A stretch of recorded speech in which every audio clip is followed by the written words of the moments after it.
Hi all, welcome to my channel. Today we'll discuss about the structure of C program. ఈరోజు structure of C programme గురించి తెలుసుకుందాం. So దీనిలో బేసికల్గా మనకు 5 steps ఉంటాయి.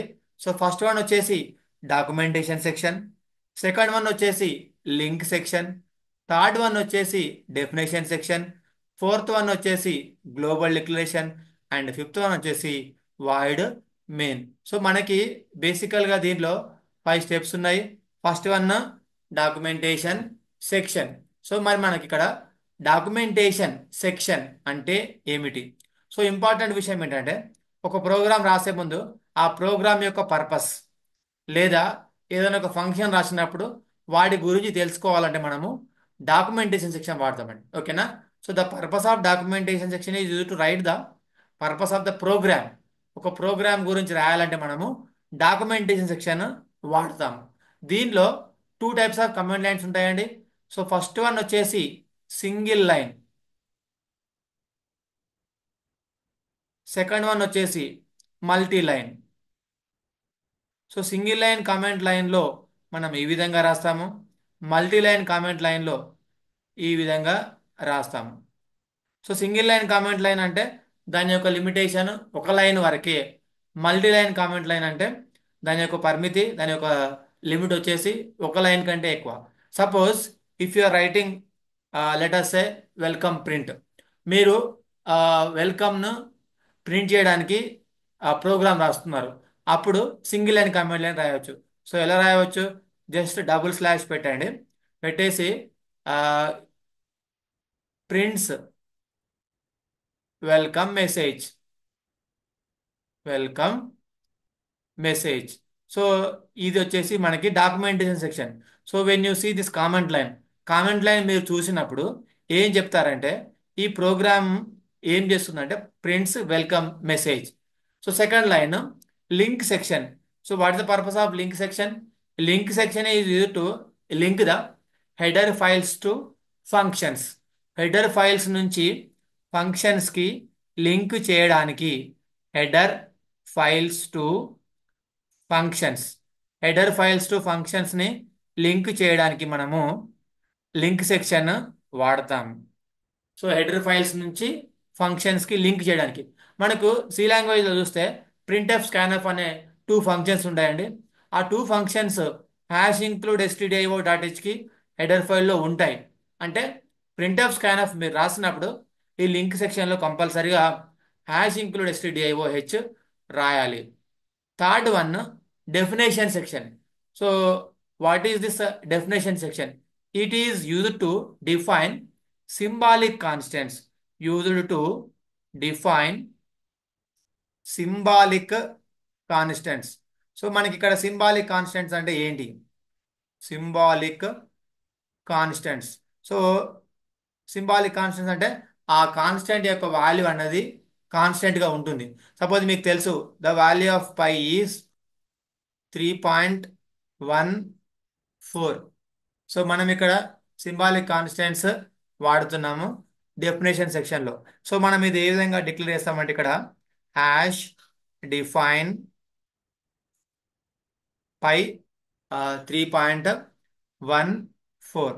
సో ఈ విధంగా మనము ఆ డెఫినేషన్ సెక్షన్ని వాడతాము. Next one global declaration. Global declaration అంటే use to declare the variables as global, use to declare variables globally. Okay. So మన ఇక్కడ లోకల్ అంటే ఏంటి, గ్లోబల్ అంటే ఏంటి? Very very important question.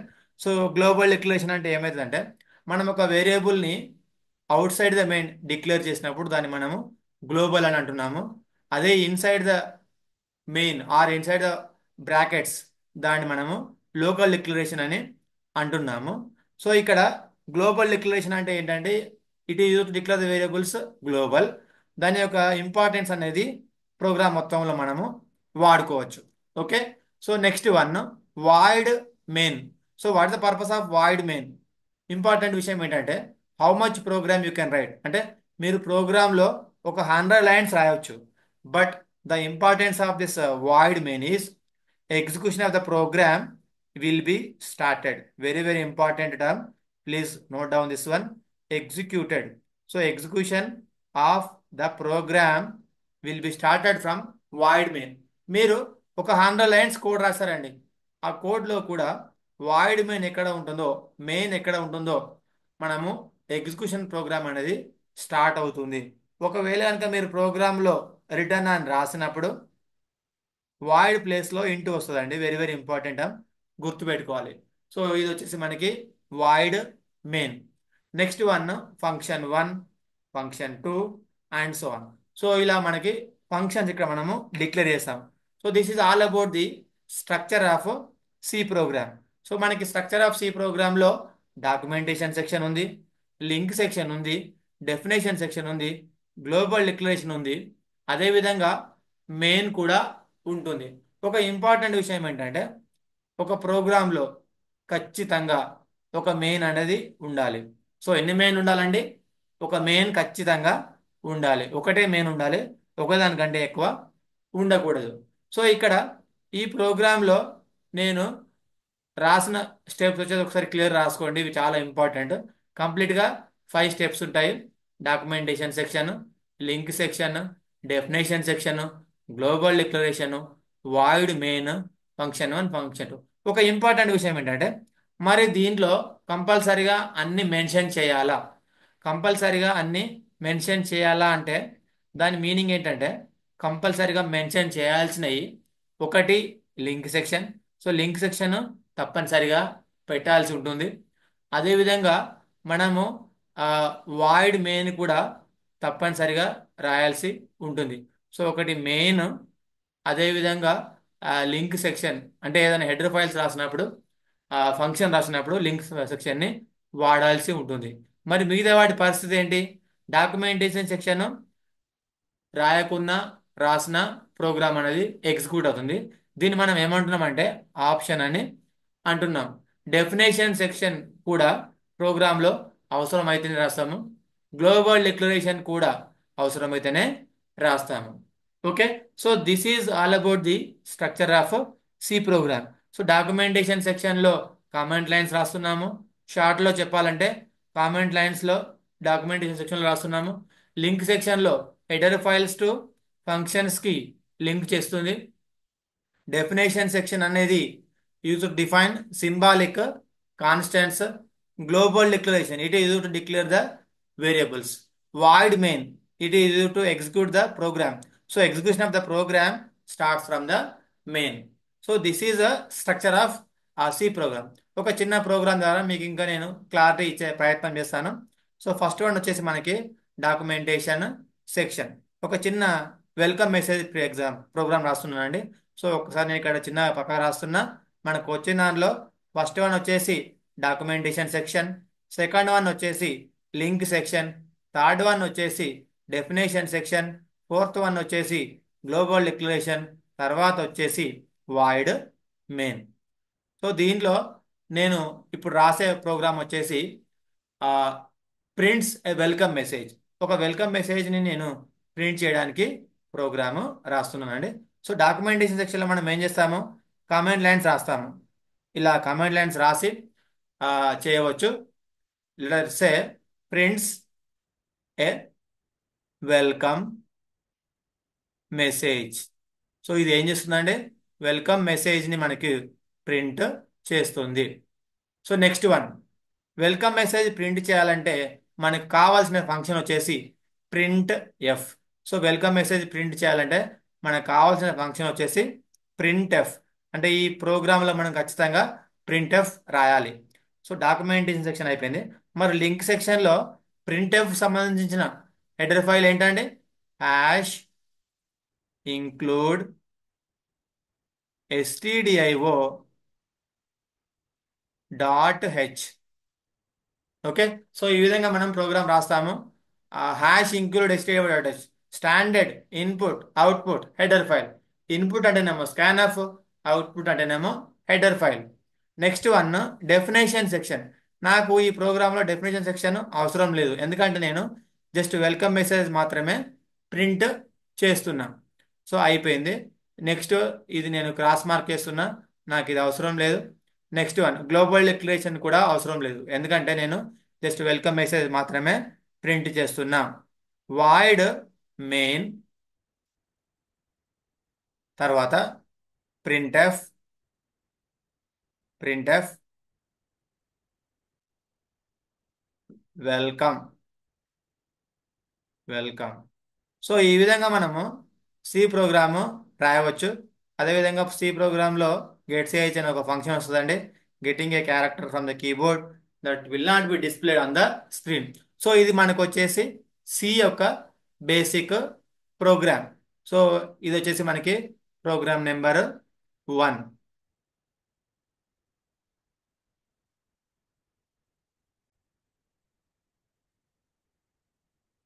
Okay, ఒకసారి ఇక్కడ చూడండి, నేను ఒక ఆన్లైన్ కంపైలర్ ద్వారా మీకు ఒక ప్రోగ్రామ్ ఎక్స్ప్లెయిన్ చేస్తున్నా. సో ఫస్ట్ వన్ వచ్చేసి /ప్రింట్స్ ఏ మెసేజ్. సో నేను ఏం చెప్పాను, డాక్యుమెంటేషన్ సెక్షన్లో // అంటే దీన్ని మనము సింగిల్ లైన్ కామెంట్ లైన్ అంటాము. సో ఇంపార్టెంట్ విషయం ఏంటంటే compiler ignores this line. So compiler ఈ లైన్ని ఇగ్నోర్ చేస్తుంది. కాకపోతే మనకి ఏం డిస్ప్లే చేస్తుందంటే ఇట్ ప్రింట్స్ ఏ మెసేజ్, ఇది ఒక మెసేజ్ని ప్రింట్ చేస్తుంది ఈ ప్రోగ్రామ్ అని చెప్తున్నా. Next one #include stdio.h. So second one, first one documentation section, second one link section. So ఈ లింక్ సెక్షన్ నేను ఎందుకు వాడానంటే ఇక్కడ ప్రోగ్రాంలో ప్రింట్ఎఫ్ అనే ఫంక్షన్ ఉంది, అందుకనే ఇది రాశానండి. #include stdio.h అంటే ఏంటంటే standard input output header file. So printf అనేది అవుట్పుట్ దీంట్లో ఓ దగ్గర వస్తుంది, అందుకని ఇక్కడ మనం రాసాము. సో థర్డ్ వన్ వచ్చేసి డెఫినేషన్ సెక్షన్, ఈ ప్రోగ్రామ్ నాకు అవసరం లేదు. ఫోర్త్ వన్ వచ్చేసి global declaration. So definition section global declaration రెండు వచ్చేసి మనకి, అదేవిధంగా డాక్యుమెంటేషన్ సెక్షన్ కూడా ఆప్షనల్, అంటే అది రాసినా రాయకున్నా ప్రాబ్లం లేదు. నెక్స్ట్ వన్ ఇక్కడ వాయిడ్ మెయిన్. సో ఈ వాయిడ్ మెయిన్ ఎందుకు రాస్తాము, it is used for execution of the program starts from the main. ఒకసారి నేను ఇక్కడ ఎగ్జిక్యూట్ చేసిన చూడండి అవుట్పుట్ ఏమొస్తుందో. ఒకసారి చూడండి, ఇక్కడ అవుట్పుట్ మనకి వెల్కమ్ అని వచ్చింది. సో ఈ విధంగా మనము బేసిక్ సి ప్రోగ్రామ్ని ఎగ్జిక్యూట్ చేయవచ్చు. నేను ఇంకొక ప్రోగ్రామ్ రాస్తున్నా, అది వచ్చేసి మనకి okay prints area of circle. So again మళ్ళీ ఫస్ట్ లైన్లో మనకి ఏముండాలండి, ఇక్కడ ఫస్ట్ లైన్లో మనకు ఉండాల్సింది డాక్యుమెంటేషన్ సెక్షన్, సెకండ్ లైన్లో link section. So link section area of సర్కిల్ని ప్రింట్ చేయడానికి మనం ఖచ్చితంగా stdio.h అనే హెడర్ ఫైల్ ఉండాలి, ఎందుకంటే అవుట్పుట్ అనేది మనకి దాంట్లో వస్తుంది కాబట్టి ప్రింట్ఎఫ్లో, అందుకని నేను ఇక్కడ #include రాశాను. Next one first next one definition section ఉందండి. సో డెఫినేషన్ సెక్షన్ అంటే ఏంటంటే it is use to define symbolic constants. So symbolic constants మనకు పై వాల్యూ తెలుసు 3.14. సో #define అని రాయాలి డెఫినేషన్ సెక్షన్లో. పై అంటే దీని మీనింగ్ ఏంటంటే ఈ ప్రోగ్రాంలో నేను పై అని ఎక్కడ రాసినా కూడా 3.14 లెక్క కన్సిడర్ చేయమని చెప్తున్నాము. ఫోర్త్ వన్ గ్లోబల్ డిక్లరేషన్, నాకు ఈ ప్రోగ్రాంలో ఇప్పుడు అవసరం లేదు, అందుకనే ఇప్పుడు ఏమి రాయట్లేదు. Next one void main. Okay, next ఇక్కడ ఒక వేరియబుల్ తీసుకుందాము ఇంట్. So πr², area of circle వచ్చేసి మనకి πr², రేడియస్ వచ్చేసి 2 తీసుకుందాము. సో నెక్స్ట్ వన్ ఫార్ములా మనకు తెలుసు, area is equal to πr². So నేను ఇక్కడ ప్రింట్ చేస్తున్నా. సో ఇక్కడ మనకి 2 × 3.14.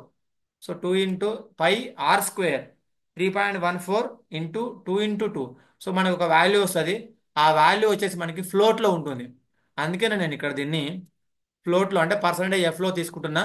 అదేవిధంగా నెక్స్ట్ కామా పెట్టేసి πr²,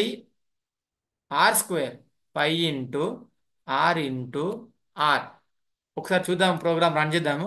సో ఇంపార్టెంట్ విషయం ఏంటంటే ఈ program area of circle print చేస్తున్నాము. #include ఎందుకు రాసామంటే ఇక్కడ నేను ప్రింట్ఎఫ్ రాసా కాబట్టి ఇక్కడ రాస్తున్నా. #define పై 3.14. సో 3.14 అనేది pi constant value. So definition section use to define symbolic constants. So int r is equal to 2. So we are performing area of circle with the formula πr². So మీరు ఇక్కడ ఇంకొక variable తీసుకోవచ్చు అండి ఈజీగా ఉండాలంటే. Area. So ఇంట్ area అని తీసుకుంటున్నా. Next area is equal to pi are square. So pi are square అంటే ఏంటి? Pi R into R. So next నేను ఇక్కడ ఏరియాని, సో ఏరియా అనేది మనకి ఇక్కడ ఫ్లోట్లో రావాలి. ఎందుకంటే మనం వాల్యూని అక్కడ ఫ్లోట్తోని ఇంటీజర్ని మల్టిప్లై చేస్తున్నాము. సో ఏరియా, ఏరియా ఒకసారి చూడండి ఇక్కడ. సో ఫస్ట్ ఏం చేసామండి? Prints area of circle documentation section తీసుకున్నాము. Hash include STV dot H header file include చేసాము. డెఫినేషన్ సెక్షన్లో డిఫైన్ సింబాలిక్ కాన్స్టెంట్ తీసుకున్నాము. Execution of the program start from the main తీసుకున్నాము. సో ఇక్కడ ఈ int NEG R is equal to 2 float area. So ఈ రెండు వచ్చేసి మనకి డిక్లరేషన్ పార్ట్ అన్నట్టు. So area is equal to pi are square, pi into r into r. ఒకసారి ఇక్కడ ప్రోగ్రామ్ అవుట్పుట్ చూద్దాము. ఒకసారి చూడండి, code execute with errors. So ఇక్కడ అవుట్పుట్ చూడండి, 12.5600. సో మనము ఈ విధంగా ప్రోగ్రామ్ని ఎగ్జిక్యూట్ చేయవచ్చు. సో కంపల్సరీగా ఇది చాలా ఇంపార్టెంట్ క్వశ్చన్. ఇది అందరూ గుర్తుపెట్టుకోవాలి. సో ముఖ్యంగా మీరు ఇక్కడ చూసినప్పుడు గుర్తుపెట్టుకోవాల్సిన విషయం ఏంటంటే, important section documentation section, link section, definition section, global declaration and void men. Okay. So thank you for watching this video. Please subscribe my channel.